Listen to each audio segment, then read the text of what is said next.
Well, it's taken long enough. So it's time to finally break this thing down, polish it up, and change the bearings.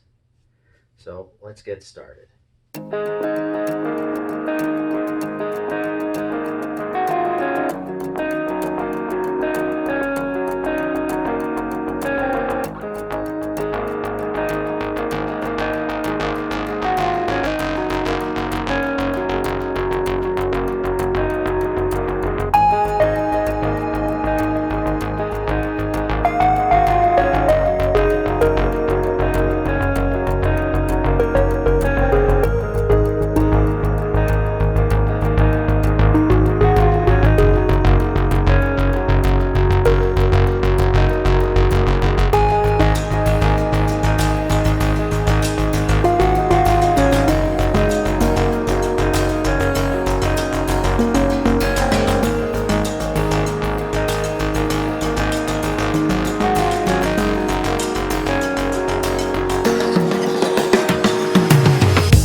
let's take a close look at the front bearing and the rear bearing that I removed from the G5.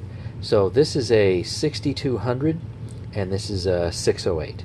So this is the Z, which means that's a metal cap. And then this is, I think it's a 6200U. But anyway, it has the rubber caps on there. So this has to resist a lot of heat. So it's metal caps on both sides. This one is rubber, and it can resist some heat, but not as much as this one. So here's what I found.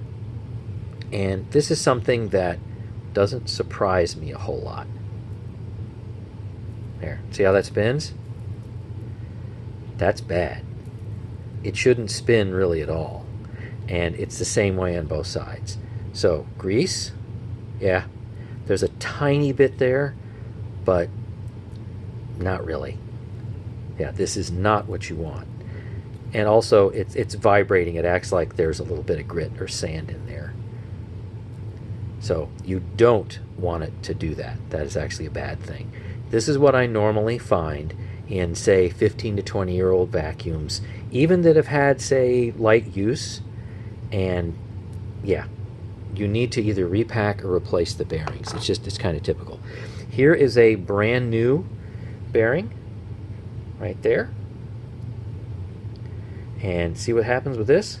See how that doesn't spin? See, it just kind of turns a little bit and then stops. That's what you want. So you need that lubrication, damping, heat dissipation, all the nifty stuff that proper bearings in proper condition actually do and have. And then here's the rear bearing. This one actually isn't that bad. Yeah, it's not horrible, but do you see any grease in there? Not really. And what you do see is like little chunks of grease. So anyway, that long diatribe is simply just going on and on about replace or repack your bearings on machines that have a number of years on them. They're simply going to need it. And they'll love you for it. They'll sound nice and they'll run cooler.